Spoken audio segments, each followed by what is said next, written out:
നിയമസഭാ തെരഞ്ഞെടുപ്പിന്റെ സ്ഥാനാർത്ഥി നിർണയത്തിൽ ഏറെ ആളുകൾ എംപിമാരായിട്ടുള്ള 7-ലധികം ആളുകൾ തങ്ങൾ സ്ഥാനാർത്ഥികളാകുമെന്ന വലിയ പ്രതീക്ഷയിലായിരുന്നു. സാധ്യതകളൊക്കെ മങ്ങുമ്പോഴും അവസാന പട്ടികയിൽ ഇടം പിടിക്കുമെന്ന പ്രതീക്ഷയിൽ അടൂർ പ്രകാശും കെ സുധാകരനും കൊടിക്കുന്നിൽ സുരേഷുമൊക്കെ ഉണ്ടായിരുന്നു. പക്ഷേ ഏറ്റവും ഒടുവിൽ ഒരു എംപിമാർക്ക് പോലും മത്സരിക്കാൻ അവസരം നൽകേണ്ടതില്ല, അത് തെറ്റായ കീഴ്വഴക്കമായി മാറുമെന്ന ഒരു വിലയിരുത്തലിലേക്ക് സംസ്ഥാനത്തെ മുതിർന്ന നേതാക്കളുടെ അഭിപ്രായത്തെയും സമ്മർദ്ദത്തെയും തുടർന്ന് കോൺഗ്രസിന്റെ ദേശീയ നേതൃത്വം എത്തുകയും അങ്ങനെ എല്ലാ എംപിമാർക്കും ആ പ്രതീക്ഷ അസ്തമിക്കുകയും ചെയ്തെടുത്തതെന്നാണ് കെപിസിസിയുടെ അധ്യക്ഷ പദവിയിലേക്ക് ആര് എന്ന ചോദ്യത്തിന് ഒരു ഡസനിലേറെ പേരുകൾ ഉയർന്നുവരുന്ന ഒരു അസാധാരണമായൊരു സാഹചര്യമുണ്ടായത്. കഴിഞ്ഞ ദിവസം കെപിസിസി ആസ്ഥാനത്ത് വിശാല നേതൃയോഗം ചേർന്നിരുന്നു. അതിനിടയിലാണ് പ്രധാനപ്പെട്ട പല നേതാക്കളും അവകാശവാദവും പരസ്യമായി ഉന്നയിച്ചുകൊണ്ട് രംഗത്തെത്തിയിരിക്കുന്നത്. നമുക്കറിയാം, ഈ എംപിമാർ ആന്റോ ആന്റണി സുധാകരൻ അധ്യക്ഷ സ്ഥാനത്ത് നിന്ന് മാറിയപ്പോൾ തന്നെ പറഞ്ഞു കേട്ട പേരുകളിൽ പ്രധാനിയായിരുന്നു പത്തനംതിട്ട എംപി കൂടിയായ ആന്റോ ആന്റണി. പിന്നീട് ബെന്നി ബെഹനാന്റെ പേര് ചർച്ചകളിൽ വന്നു. ഒടുവിൽ അത് സണ്ണി ജോസഫിലേക്ക് എത്തുന്ന സാഹചര്യമാണ് അന്നുണ്ടായത്. പക്ഷേ സണ്ണി ജോസഫ് മന്ത്രിസഭയുടെ ഭാഗമായതിന് പിന്നാലെ അധ്യക്ഷ പദവിയിലേക്ക് ആര് എന്ന ചോദ്യം ഉയരുമ്പോൾ അവിടെ ക്രിസ്ത്യൻ സഭകളെ ഒപ്പം നിർത്താൻ ഒരു ക്രൈസ്തവ മുഖത്തെ തന്നെ ഉയർത്തിക്കൊണ്ടുവരണമെന്ന നിലപാടിലാണ് ഒരു വിഭാഗം നേതാക്കൾ ഈ എംപിമാരുടെ പേരിനെ ചുറ്റിപ്പറ്റി തന്നെ ചർച്ചകൾ വീണ്ടും കേന്ദ്രീകരിച്ചിരിക്കുന്നത്. അവിടെ പ്രധാനമായി അന്ന് ചർച്ചകളിൽ ഇടം പിടിച്ചിരുന്ന ആന്റോ ആന്റണിയും ബെന്നി ബെഹനാനും ഉൾപ്പെടുന്നു എന്നതാണ് ശ്രദ്ധേയമായിട്ടുള്ള കാര്യം. അതിന് പുറമെയാണ് ഏറ്റവും പ്രധാനപ്പെട്ട ഒരു മുഖമായി കോൺഗ്രസിന്റെ ദേശീയ തലത്തിൽ തന്നെ ഒരു ദളിത് മുഖമായി ഉയർത്തപ്പെട്ട കൊടിക്കുന്നിൽ സുരേഷ് ഏറെ നാളായി അധ്യക്ഷ പദവിയിലേക്ക് എത്തണമെന്ന ആഗ്രഹം സംസ്ഥാനത്തെ മുതിർന്ന നേതാക്കളെ അറിയിച്ചതാണ്. AK ആന്റണി ഉൾപ്പെടെയുള്ളവരുടെ പിന്തുണ അദ്ദേഹത്തിന് ഉണ്ടായതാണ് കൊടിക്കുന്നിൽ സുരേഷിന്റെ അവകാശവാദം. അതോടൊപ്പം കോൺഗ്രസിന്റെ ദേശീയ അധ്യക്ഷൻ മല്ലികാർജ്ജുന ഖാർഗെയുമായി കൊടിക്കുന്നിൽ സുരേഷിന് വളരെ അടുത്ത വ്യക്തിബന്ധമുണ്ട്. ആ സാധ്യതകളൊക്കെ പരിഗണിച്ചുകൊണ്ട് കൊടിക്കുന്നിൽ സുരേഷിനെ അധ്യക്ഷ പദവിയിലേക്ക് പരിഗണിക്കണമെന്ന ആവശ്യത്തിന് അദ്ദേഹത്തെ അനുകൂലിക്കുന്ന വിഭാഗം സമ്മർദ്ദം ശക്തമാക്കിയിരിക്കുകയാണ്. അവിടെ കഴിഞ്ഞ ദീർഘവർഷങ്ങളായി ഒരു ദളിത് മുഖം കെപിസിസിയുടെ അധ്യക്ഷ പദവിയിലേക്ക് വന്നിട്ടില്ല. അതുകൊണ്ട് അതൊരു പുതിയ ചരിത്രമാകും. അത് കോൺഗ്രസിന്റെ പിന്നോക്ക വിഭാഗങ്ങളെ പാർട്ടിയോട് കൂടുതൽ ചേർത്ത് നിർത്താനുള്ളൊരു നീക്കമായി വ്യാഖ്യാനിക്കപ്പെടുമെന്ന വിലയിരുത്തലൊക്കെ കൊടിക്കുന്നിലിനെ അനുകൂലിക്കുന്നവർക്കുണ്ട്. അങ്ങനെയാണ് കൊടിക്കുന്നിൽ സുരേഷിന് വേണ്ടി അവർ അവകാശവാദം ശക്തമാക്കിയിരിക്കുന്നത്. കോൺഗ്രസിന്റെ ദേശീയ നേതാക്കളെയൊക്കെ നേരിൽ കണ്ടും കത്തയച്ചുമൊക്കെ കൊടിക്കുന്നിലിന് വേണ്ടി അവർ വലിയ സമ്മർദ്ദം ശക്തമാക്കുന്നു. ദളിത് സംഘടനകളുടെ ഭാഗത്ത് നിന്ന് കൊടിക്കുന്നിൽ സുരേഷിന് വേണ്ടി നിരവധി കത്തുകളാണ് ഹൈക്കമാൻഡിന്റെ ഭാഗത്തേക്ക് മല്ലികാർജ്ജുന ഖാർഗെക്കടക്കം എത്തിയിരിക്കുന്നത്. അതുകൊണ്ട് ഏത് തരത്തിലായിരിക്കും ഈ തീരുമാനം എന്നത് നിർണായകമാണ്. അതിനു പുറമെയാണ് UDFന്റെ നിലവിലെ കൺവീനർ കൂടിയായ അടൂർ പ്രകാശും സമാന ആവശ്യം ഉന്നയിച്ചുകൊണ്ട് രംഗത്തെത്തിയിരിക്കാൻ. അദ്ദേഹം ഏറെ ആഗ്രഹിച്ചിരുന്നു നിയമസഭാ തെരഞ്ഞെടുപ്പിൽ മത്സരിക്കാൻ, മന്ത്രിസഭയുടെ ഭാഗമാകാനൊക്കെ. പക്ഷേ അദ്ദേഹത്തിന് അവസാന നിമിഷം സാധ്യത ഇല്ലാതാകുന്ന സാഹചര്യമാണ് ഉണ്ടായത്. അതുകൊണ്ട് തന്നെ അടൂർ പ്രകാശ് ഈഴവ സമുദായാംഗമാണ്.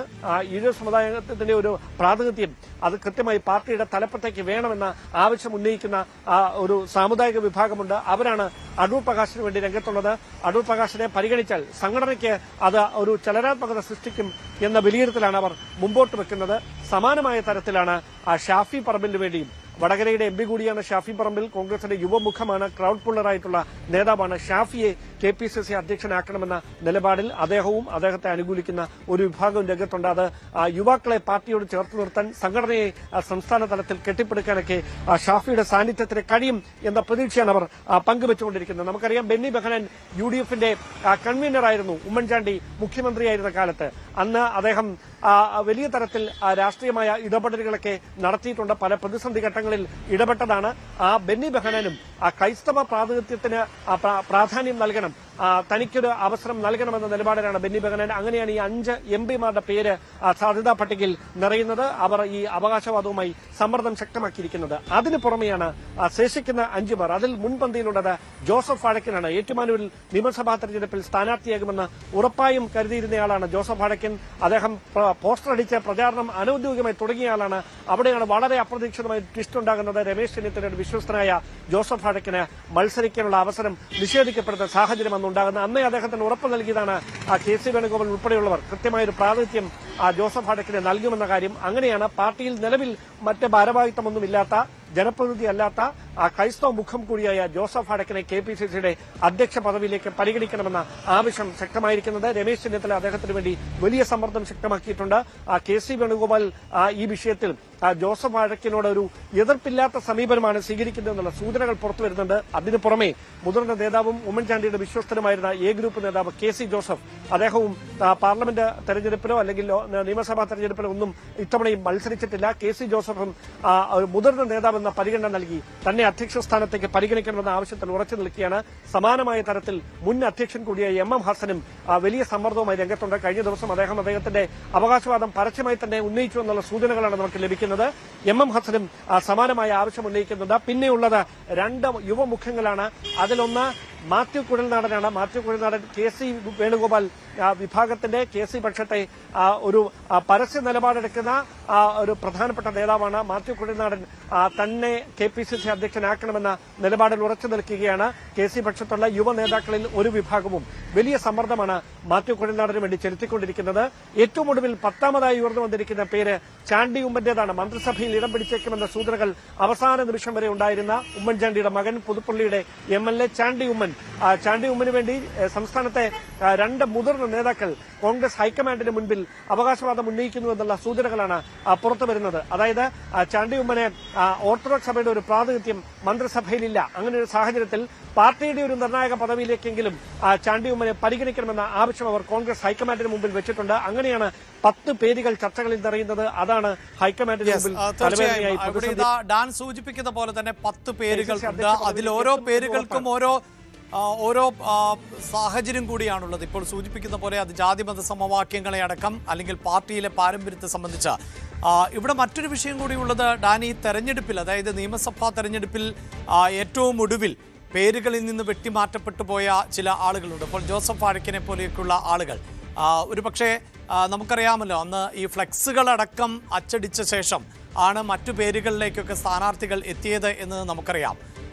ചിലർക്കെങ്കിലും അക്കോമഡേഷൻ ഉറപ്പിച്ച ശേഷം തന്നെ ആയിരിക്കുമല്ലോ ഈ പേരുകൾ മാറ്റിയിട്ടുള്ളത്. അപ്പോൾ ഞാൻ നേരത്തെ സൂചിപ്പിച്ചതുപോലെ ഭരണപക്ഷത്തിരിക്കുമ്പോഴാണ് ഏതൊരു സംഘടനയും കൂടുതൽ ദുർബലമായി പോകാറുള്ളത് എന്നതാണ്. കാരണം പ്രത്യക്ഷ സമരങ്ങളോ പ്രതിഷേധ പരിപാടികളിലേക്കോ ഒന്നും സംഘടനയ്ക്ക് കടക്കേണ്ടതായി വരാറില്ല.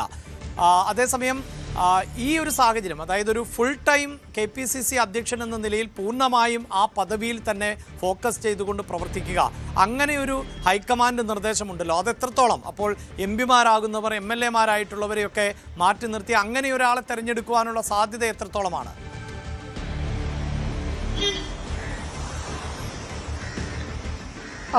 അത് തന്നെയാണ് ഏറ്റവും ശ്രദ്ധേയമായിട്ടുള്ള കാര്യം.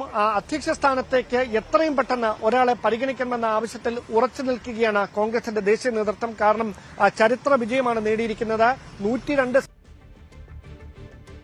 മുന്നണിക്ക് പ്രധാനപ്പെട്ട കക്ഷിയായ കോൺഗ്രസിനെ നയിക്കാൻ ഒരു മുഴുവൻ സമയ അധ്യക്ഷനില്ല എന്ന് പറയുന്നത് പാർട്ടിക്ക് തന്നെ ഒരു നാണക്കേടായി മാറും. സണ്ണി ജോസഫ് 2 തവണ ഇതിനോടകം കോൺഗ്രസ് ദേശീയ നേതൃത്വത്തിന് മുമ്പിൽ തന്നെ അധ്യക്ഷ സ്ഥാനത്ത് നിന്ന് രാജിവെക്കാൻ അനുവദിക്കണമെന്ന ആവശ്യം ഉന്നയിച്ചു കഴിഞ്ഞു. അങ്ങനെ ഒരു പശ്ചാത്തലം നിലനിൽക്കുന്നുണ്ട്.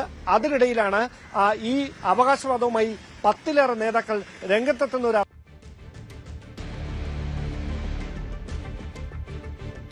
വാർത്തയുടെ വിശദാംശങ്ങൾ സൂചിപ്പിക്കുന്ന പോലെ ഉജ്ജ്വലമായ വിജയമാണ് ഈ നിയമസഭാ തെരഞ്ഞെടുപ്പിൽ UDF-ഉം കോൺഗ്രസും സ്വന്തമാക്കിയത്. കോൺഗ്രസിനെ സംബന്ധിച്ചിടത്തോളം ചരിത്രത്തിൽ ഏറ്റവും കൂടുതൽ MLA-മാരാണ് ഇപ്പോൾ നിയമസഭയിലുള്ളത്. അപ്പോൾ അങ്ങനെ ഒരു പാർട്ടിയെ മുന്നിൽ നിന്ന് നയിക്കാൻ സംഘടനാ തലത്തിൽ കൃത്യമായ സംവിധാനങ്ങൾ ഒരുക്കിക്കൊണ്ട് മുന്നോട്ട് പോകാൻ കരുത്തുറ്റ ഒരാളെ തന്നെ തെരഞ്ഞെടുക്കേണ്ടതുണ്ട്. അതിനിയും താമസിക്കുക എന്നത് ഹൈക്കമാൻഡിന് അതൃപ്തി ഉണ്ടാക്കുന്ന ഒന്നാണ്. അതുകൊണ്ട് വളരെ പെട്ടെന്ന് ആ തീരുമാനത്തിലേക്ക് എത്തണം എന്ന നിർദ്ദേശം ആണിപ്പോൾ ഹൈക്കമാൻഡിന്റെ ഭാഗത്ത് നിന്നും ഉണ്ടായിട്ടുള്ളത്. കൂടുതൽ വാർത്തകൾക്ക് News 18 Keralam YouTube channel subscribe ചെയ്യുക.